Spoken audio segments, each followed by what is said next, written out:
देखो क्या पढ़ना हम लोग को दर्पण के बारे में पढ़ना है जी। देखो दर्पण भी एक प्रकार के क्या होता है जी, समतल या चिकनी सतह होता है। क्या होता है? समतल या चिकनी सतह होता है, जिसका एक भाग क्या किया गया होता है जी, कलई किया होता है। कलई का मतलब रंगा हुआ होता है। क्या किया गया होता है? रंगा हुआ रहता है, जिसमें किसी भी वस्तु का प्रतिबिंब क्या होता है जी, दिखाई देता है। ठीक है जी। दर्पण क्या नाम है? एक प्रकार का समतल या चिकना सतह है, जिसका एक हिस्सा क्या किया गया रहता है जी, कलई किया हुआ रहता है, जिसमें किसी भी वस्तु का प्रतिबिंब दिखाई देता है ना।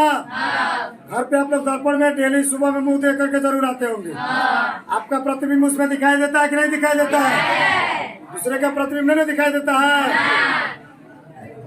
अब देखो ये दर्पण कितने प्रकार के होते हैं? कौन कौन? एक समतल दर्पण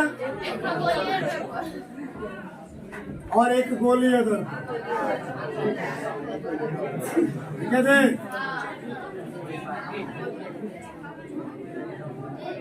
दर्पण कितने प्रकार के होते हैं? कौन कौन से? समतल दर्पण और गोलीय दर्पण। सबसे पहले हम लोग को जानना है जी क्या, समतल दर्पण के बारे में। क्या जानना है? समतल। देखो समतल दर्पण एक ऐसा दर्पण है ना, जिसमें किसी वस्तु का प्रतिबिंब हमेशा वस्तु के क्या होता है जी, बराबर बनता है। ठीक है। अगर आपसे पूछा जाए किस दर्पण में हमेशा प्रतिबिंब वस्तु के बराबर बनता है, तो क्या बताओगे बाबू? समतल दर्पण। ठीक है। किस दर्पण में? समतल दर्पण। समतल दर्पण की विशेषता जाननी है। ठीक है। समतल दर्पण की क्या जाननी है? तो सबसे पहले आप देखोगे समतल दर्पण में प्रतिबिंब क्या होता है जी, प्रतिबिंब वस्तु के क्या होता है, वस्तु के बराबर बनता है। क्या बनता है? ठीक है। समतल दर्पण में जो प्रतिबिंब बनता है वो वस्तु के क्या होता है जी, बराबर बनता है। दूसरा जो U होता है ना, वो V की दूरी के क्या होता है?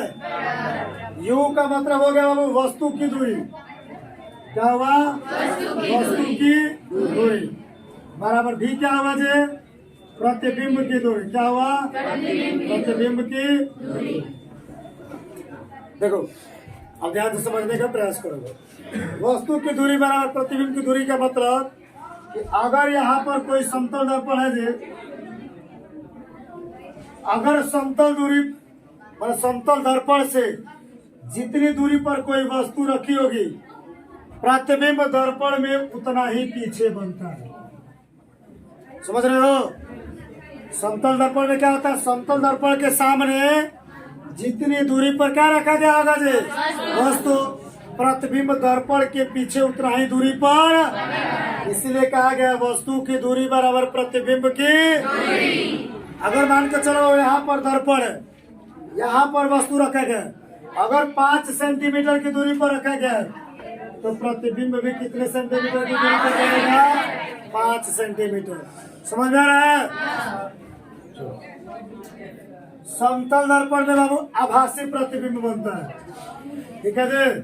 ऐसा प्रतिबिंब बनता है आभासी प्रतिबिंब। अब बताओ जब आभासी प्रतिबिंब है तो प्रतिबिंब सीधा होगा कि उल्टा? सीधा। कैसा होगा? क्योंकि आभासी प्रतिबिंब क्या होता है जी, लेकिन प्रतिबिंब पार्श्विक रूप से उल्टा होता है। प्रतिबिंब क्या होता है जी? पार्श्विक रूप से उल्टा होता है। प्रतिबिंब पार्श्विक रूप से क्या होता है? उल्टा होता है। प्रतिबिंब बनता कैसा है जी? आभासी और सीधा। और प्रतिबिंब क्या होता है जी? पार्श्विक रूप से उल्टा। प्रकृति उसकी कैसी होती है? पार्श्विक रूप से उल्टा। प्रतिबिंब बनता कैसा है? आभासी और सीधा। तो पहला विशेषता क्या जाने बाबू? समतल दर्पण में प्रतिबिंब वस्तु के क्या बनता है जी? दर्पण से जितना ही आगे वस्तु रहता है, प्रतिबिंब दर्पण के उतना ही पीछे बनता है। प्रतिबिंब आभासी है, कैसा बनता है जी? कैसा बनता है? आभासी कहीं देता है वो, कहीं आपको क्या दे देगा जी? काल्पनिक भी दे देगा। क्या दे देगा? काल्पनिक। प्रतिबिंब का स्वरूप कैसा होता है जी? पार्श्विक रूप से उल्टा होता है। कैसा होता है? अब हमेशा याद रखना जी, जो भी आभासी प्रतिबिंब होता है उसको पर्दे पर प्राप्त नहीं किया जा सकता, क्योंकि उसको सिर्फ एक आभास व्यक्त किया जाता है कि प्रतिबिंब ऐसा हो सकता है, उसको पर्दे पर प्राप्त नहीं किया जा सकता। जो पर्दे पर प्राप्त किया जाता है वो कैसा प्रतिबिंब होता है? वास्तविक होता है। कैसा होता है? बताओ, समतल दर्पण की विशेषता याद हो गया? प्रतिबिंब वस्तु की अपेक्षा सीधा कि उल्टा? सीधा। कैसा? वस्तु की दूरी किसके बराबर होगा जी? प्रतिबिंब की। तो पूछेगा इसका शाब्दिक अर्थ, तो कहोगे दर्पण से जितना ही साफ मतलब दूरी पर वस्तु रहेगा, प्रतिबिंब दर्पण के उतना ही पीछे बनेगा। याद हो गया? अब हम लोग बढ़ेंगे जी किसके आगे। अच्छा, एक चीज और थोड़ा सा समझ लो।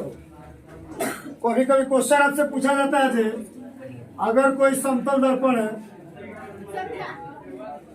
ठीक है, क्या है? समतल दर्पण है। अगर समतल दर्पण पर प्रकाश की किरणें लंबवत पड़ती है, लंबवत का मतलब 90 डिग्री के कोण पर, लंबवत का मतलब 90 डिग्री के कोण पर, तो पूछता है जी परावर्तन कोण का मान कितना होगा? कितना होगा? 0। कैसे? जब भी अगर समतल दर्पण पर प्रकाश की किरणें लंबवत पड़ती है ना जी, तो वो जिस मार्ग पर आती है उसी मार्ग पर वापस, जब उसके दिशा में रिफ्लेक्शन होता है तब न कोण बनता। तो जिस मार्ग पर आता है उसी मार्ग पर क्या आ जाता है जी? वापस लौट जाता है। तो परावर्तन कोण का मान कितना डिग्री हो जाता है?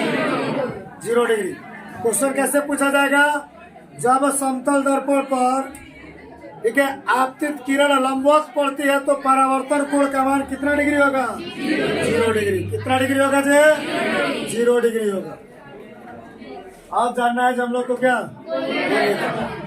गोलीय दर्पण बाबू एक ऐसा दर्पण होता है जिसका परावर्तक सतह क्या होता है जी? खोखले गोले का एक भाग होता है।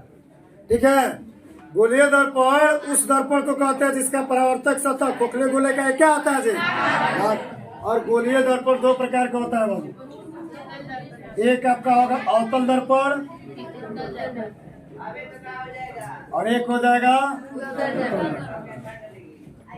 अवतल दर्पण। किसे कहा जाता है?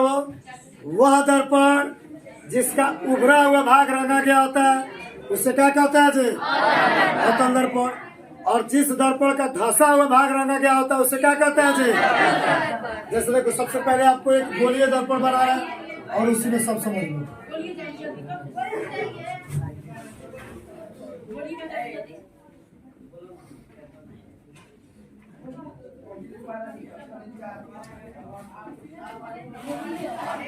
देखो, ये ध्रुव हो जाएगा जी। ये क्या होगा? ध्रुव। इसको बोलते हैं जी मुख्य अक्ष। क्या बोलते हैं? मुख्य अक्ष। इसके बीच में एक केंद्र होता है जी जिसको बोलते हैं वक्रता केंद्र। क्या बोलते हैं? वक्रता केंद्र। इसको क्या बोलते हैं जी? वक्रता त्रिज्या बोलते हैं। क्या बोलते हैं? वक्रता त्रिज्या। अब देखो, इसका बाहरी भाग रंगा गया ना, ये अवतल दर्पण है आपका। कौन सा दर्पण है? और इसका धंसा हुआ भाग रंगा गया ना जी, ये कौन सा दर्पण है? अब आपसे पूछा जा सकता है जी सबसे पहले मुख्य अक्ष क्या है? तो कह सकते हो गोलीय दर्पण के ध्रुव को मिलाने वाले अक्ष को क्या कहते हैं जी? मुख्य अक्ष कहते हैं। गोलीय दर्पण के ध्रुव को मिलाने वाले अक्ष को मुख्य अक्ष। देखो, एक ये ध्रुव है, एक यहाँ ध्रुव है, दोनों को अक्ष मिला रहा है कि नहीं मिला रहा है? इसी अक्ष को क्या कहते हैं जी? मुख्य अक्ष। क्या कहते हैं? परिभाषा क्या दोगे? गोलीय दर्पण के ध्रुव को मिलाने वाले अक्ष को क्या कहते हैं जी? गोलीय दर्पण के ध्रुव को मिलाने वाले अक्ष को, गोलीय दर्पण के ध्रुव के मिलाने वाले अक्ष को, गोलीय दर्पण के केंद्र को गोलीय दर्पण के केंद्र को गोलीय दर्पण की त्रिज्या को गोलीय दर्पण की त्रिज्या को गोलीय दर्पण में कितने दर्पण? एक अवतल दर्पण, एक अवतल दर्पण का बाहरी भाग, उत्तल दर्पण का धंसा हुआ भाग। आ रहा समझ में? कोई आपसे पूछेगा कि किस दर्पण का उभरा हुआ भाग रंगा गया होता है तो क्या बताओगे? और किस दर्पण का धंसा हुआ भाग रंगा गया होता है? अब चलो, किसी बिंदु के बाईं तरफ की दूरी ऋणात्मक होती है ना, अवतल दर्पण की फोकस दूरी और वक्रता त्रिज्या क्या आती है? ऋणात्मक। अवतल दर्पण की फोकस दूरी और वक्रता त्रिज्या और उत्तल दर्पण सभी दाईं तरफ हो गया ना जी, ये क्या आ जाएगा? ऋणात्मक। उत्तल दर्पण की फोकस दूरी और वक्रता त्रिज्या क्या होगी? धनात्मक। अवतल दर्पण का फोकस दूरी और वक्रता त्रिज्या उत्तल दर्पण का, समझ में आया?